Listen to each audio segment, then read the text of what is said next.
Baiklah, bismillahirrahmanirrahim. Assalamualaikum warahmatullahi wabarakatuh.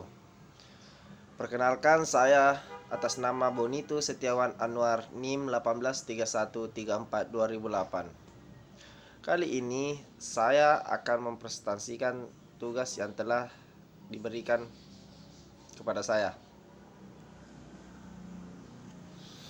Adapun yang pertama yang akan saya jelaskan yaitu memaknai olahraga dalam kebudayaan. Sering kita dengar, olahraga adalah bagian dari kebudayaan yang dikembangkan manusia. Dalam kebudayaannya dikenal adanya 8 pranata atau institusi yang masing-masing terdiri atas berbagai aktivitas kebudayaannya, materi juga dan juga gagasan yang melatar belakanginya.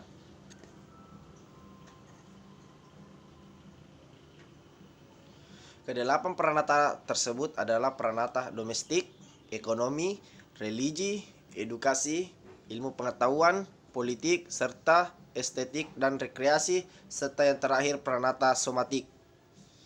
Menurut Kwejaratningrat 1980 nomor 25 sampai nomor 26, olahraga dapat dimasukkan ke dalam dua pranata, yaitu pranata estetik dan rekreasi dan pranata somatik yang berkenan dalam kehidupan sehat dengan mengurus untuk mempertahankan kebugaran jasmaninya.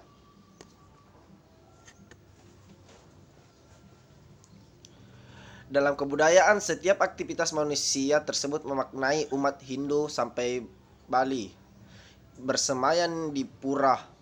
Orang Kristen berkebaktian di gereja dan juga pemeluk Islam menjalankan ibadah salat 5 waktu. Tentu ada maknanya. Begitupun nelayan sedang memancing ikan di laut. Pendaki gunung, upacara di Sengintan, di Cirebon juga mengandung makna.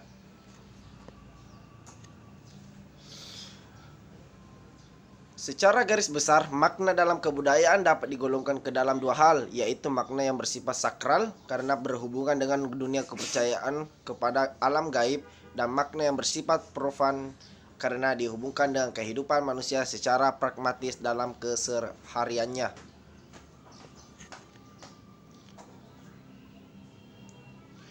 Olahraga dalam fungsinya yang sakral tidak hanya dimonopoli oleh orang-orang Yunani kuno. Masyarakat Aztec di Amerika Tengah juga telah mengenal kegiatan seperti sepak bola yang diadakan di ruang terbuka di tengah kuil mereka. Dalam kegiatan tersebut, para pemain harus mampu memasukkan bola ke dalam lubang yang bersifat sakral untuk pemujaan dewata. Apabila tidak, maka bencana akan menimpa mereka.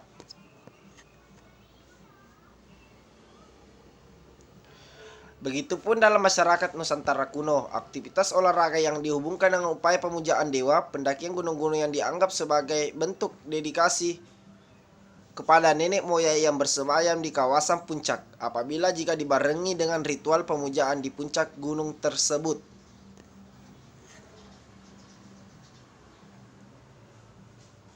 Berdasarkan data yang tersedia, maka dapat dibincangkan beberapa fungsi olahraga di masa silam di Nusantara ketika olahraga masih berkembang dalam masyarakat tradisional. Adapun yang pertama yaitu olahraga sebagai ritual untuk pemujaan kekuatan adikodrati atau nenek moyang beserta dewa. Yang kedua, olahraga sebagai penanda status sosial seseorang atau golongan.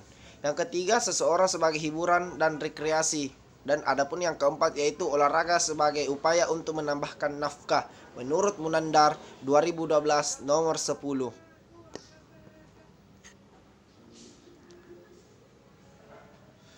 Selain olahraga mempunyai fungsi secara budaya, aktivitas olahraga tersebut sebenarnya mempunyai banyak makna dalam kebudayaan masyarakat pendukungnya apabila fungsi dapat diamati secara langsung oleh masyarakatnya sendiri. Karena memang pada kenyataan demikian, makna adalah arti tersembunyi yang dibalik aktivitas manusia atau arti yang tersembunyi dibalik benda-benda hasil karya manusia itu sendiri.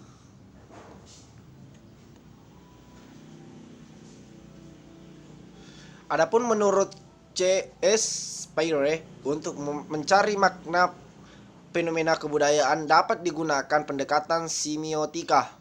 Verce menyatakan bahwa sesuatu yang dimaknai dengan dianggap dianggap sebagai tanda zing yang mempunyai kepada acuan atau referen tertentu. Pertalian atau asosiasi antara zing dan referen itu akan melahirkan 3 sifat. Apabila sifat natural akan melahirkan tanda indeks. Jika bersifat formal, tanda dapat berbentuk adalah ikon, dan apabila bersifat arbiter melahirkan tanda simbol.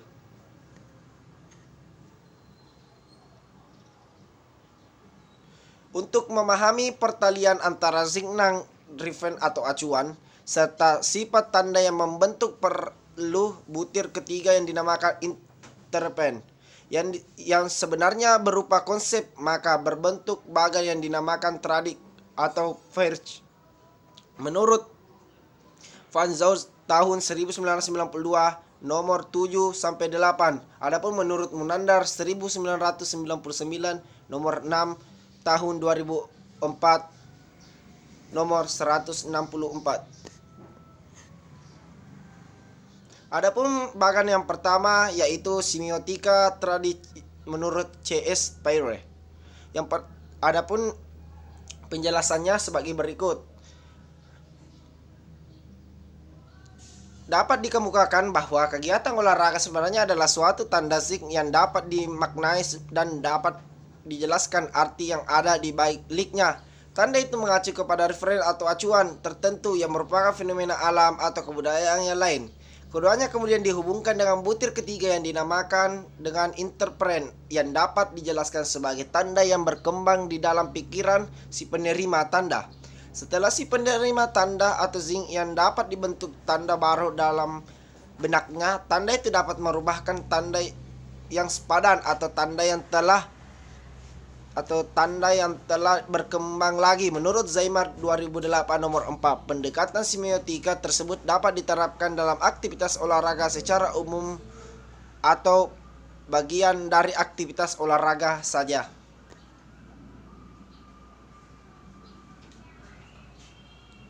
Dalam kegiatan olahraga sebenarnya dapat dibagi menjadi 3 jenis, yaitu A. Untuk keperluan sendiri, B. Untuk dilombakan, dan yang ketiga untuk dipertandingkan. Olahraga untuk keperluan sendiri tidak teratur, tidak terukur, suka-suka saja dilakukan oleh seseorang. Kapan ia merasa lelah atau cukup, ia akan menghentikan kegiatan olahraganya tersebut. Lain halnya dengan jenis olahraga yang dilombakan dan dipertandingkan, pasti akan lebih melibatkan orang lain dan sekelompok olahragawan lain sebagai lawan atau pesaing dalam lomba. Adapun bagan yang kedua, makna olahraga perlombaan. Berikut penjelasannya. Dalam olahraga apapun yang berbentuk lomba, yaitu olahraga atletik, berenang, balap sepeda, beserta lain-lainnya, memang yang dicari adalah yang terbaik dalam segi khusus dalam yang telah ditentukan. Olahraga perlombaan tersebut dapat dianggap sebagai tanda yang mengacu kepada referen, yaitu yang mencari yang terbaik untuk tujuan yang telah ditentukan. Hubungan antara tanda dengan acuan bersifat arbiter, maka tanda yang terbentuk adalah simbol. Jadi olahraga perlombaan adalah simbol dari upaya untuk meningkatkan diri sendiri agar lebih baik daripada pesaingnya.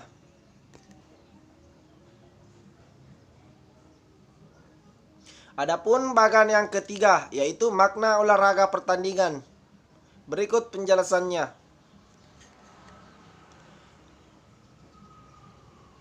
Sama dengan olahraga perlombaan, olahraga pertandingan yaitu sepak bola, bola basket, bela diri, polo air, dan sebagainya, dianggap sebagai tanda zing yang mengacu kepada referennya, yaitu mencari yang terbaik dari dua pihak berhadapan. Pertalian antara keduanya bersifat arbiter. Tanda yang terbentuk adalah simbol. Interpretan yang terbentuk adalah pencarian yang terbaik dengan mengganggu atau menghambat lawan. Pada akhirnya, makna olahraga pertandingan adalah simbol dari upaya mengalahkan lawan dengan cara-cara kesatrianya sesuai dengan aturan yang ada. Adapun bagan yang keempat, yaitu makna olahraga dalam kebudayaan. Berikut penjelasannya. Pada bagian 3 terdapat dua tradisi pairs untuk memaknai olahraga. Jika olahraga itu dilakukan untuk hiburan semata-mata, akan referensinya adalah rekreasi dan pengisi waktu atau dalam kurung acuan 1 yang dilakukan oleh orang-orang yang berolahraga. Itu lain halnya apabila olahraga tersebut dilakukan secara sungguh-sungguh dalam suatu pertandingan atau perlombaan, maka referensinya adalah pembuktian kemampuan atau prestasi yang dicapai atau acuan 2. Dalam dalam pada itu, hubungan antara olahraga sebagai tanda dengan acuan 1, acuan 2 beserta arbiter keduanya, maka tanda yang dihasilkan adalah simbol.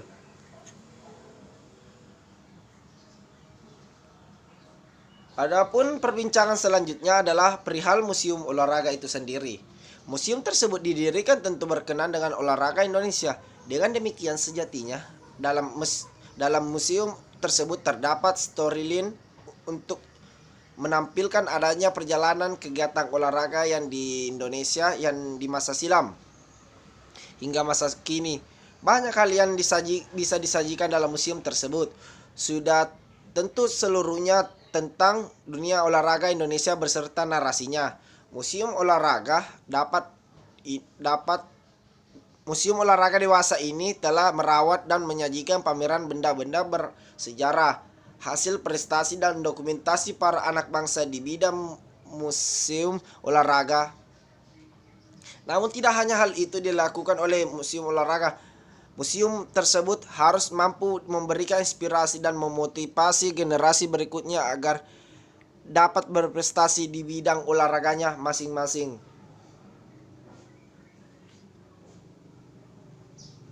Museum olahraga mempunyai beberapa keistimewaan yang membedakan dengan museum-museum lainnya karena di koleksinya tidak hanya benda-benda konkret di bidang prestasi olahraga, namun terdapat hal yang harus dipikirkan sungguh-sungguh bahwa sejatinya museum tersebut, yang pertama, satu, mengoleksi prestasi dan kebanggaan, yang kedua, mengoleksi semangat untuk berolahraga, dan yang ketiga, koleksi akan terus bertambah sejalan dengan prestasi olahraga yang berhasil diraih oleh anak bangsa di bidang olahraga menurut Munandar 2012 nomor 15.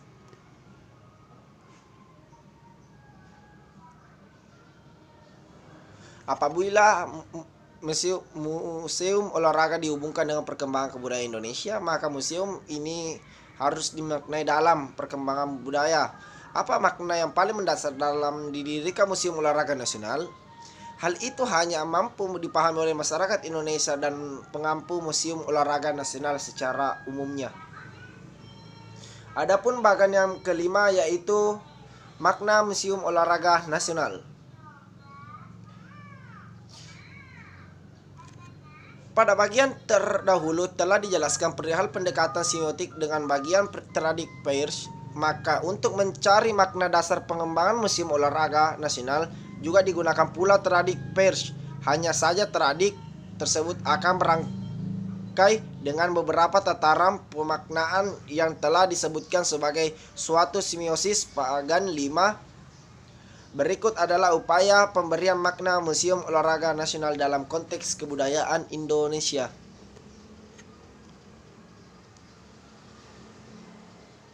Bagian 5 memperlihatkan upaya pemberian makna Museum Olahraga Nasional dalam kebudayaan Indonesia secara semiosis. Artinya, dapat rangkaian pemaknaan yang menggunakan tradisi pairs. Pemaknaan dalam semiosis tersebut terjadi pada 3 tataran. Tataran yang pertama lebih bersifat konkret karena berkenaan dengan Museum Olahraga Nasional. Adapun tataran pertama yaitu dalam tataran pertama yang menjadi tanda atau yang adalah Museum Olahraga Nasional. Apa yang sebenarnya yang diacu oleh pembangunan museum tersebut? Acuannya adalah mendokumentasikan prestasi di bidang olahraga sebagaimana yang dihasilkan telah direnggut oleh anak bangsa. Asosiasi antara tanda dengan acuan bersifat arbiter lagi karena tidak ada kemiripan antara keduanya, maka tanda yang dihasilkan adalah simbol atau interpret yang terbentuk pada tataran 1 adalah konsep tentang prestasi anak bangsa di bidang olahraganya.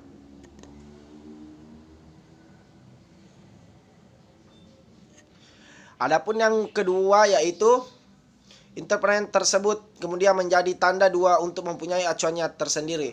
Maka pemakaian memasuki tataran kedua, acuan dari tanda 2 untuk acuan prestasi di bidang olahraga yaitu menjadi tanda menjadi kebanggaan bangsa yang dihasilkan dalam pertalian antar sing 2 dengan referen 2 bersifat arbiter dan menghasilkan tanda simbol. Interpret yang terbentuk dari tataran 2 ini adalah prestasi yang menjadi kebanggaan bangsa. Seterusnya, interpret 2 tersebut dapat menjelma menjadi tanda 3 yang mempunyai acuan berikut, maka pemaknaan pun memasuki pada tataran yang ketiga. Adapun penjelasan tataran yang ketiga sebagai berikut. Dalam tataran ketiga, menjadi tanda adalah interpret 2, yaitu prestasi yang menjadi kebanggaan bangsa. Acuannya adalah bahwa bangsa yang bangga tentunya dicapai oleh kehidupan bangsa yang jaya. Jadi acuan diberi tanda 3 adalah kejayaan bangsa. Tanda yang terbentuk adalah simbol. Jadi prestasi yang membanggakan bangsa itu adalah simbol dari kejayaan bangsa. Interpretan yang terbentuk pada tataran ketiga adalah bangsa yang berjaya.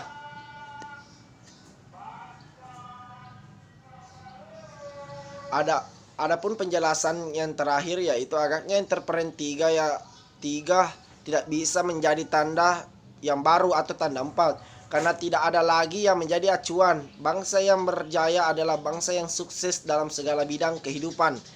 Bangsa yang ditopang oleh kejayaan seluruh warganya. Artinya, acuan adalah kejayaan itu sendiri. Maka pemberian makna Museum Olahraga Nasional dalam peradaban Indonesia pun terhenti hanya sampai 3 tataran. Adapun kesimpulan dari memaknai olahraga dan kebudayaan yaitu setelah melakukan penafsiran maka secara bertingkat tersebut lalu apa makna sebenarnya dari kehadiran Museum Olahraga Nasional di tengah masyarakat Indonesia dewasa ini? Pemberian maknanya adalah dengan cara pembacaan tanda pertama, Museum Olahraga Nasional sebagai simbol dari acuan terakhir yaitu kejayaan bangsa. Jadi Museum Olahraga Nasional tersebut didirikan sebagai simbol dan kejayaan bangsa di bidang olahraga. Hal itulah yang menjadi makna sebenarnya dari Museum Olahraga Nasional. Mungkin itulah yang dapat saya sampaikan. Mohon maaf jika masih banyak kekurangan dalam video ini. Wabillahi taufiq wal hidayah. Wassalamualaikum warahmatullahi wabarakatuh.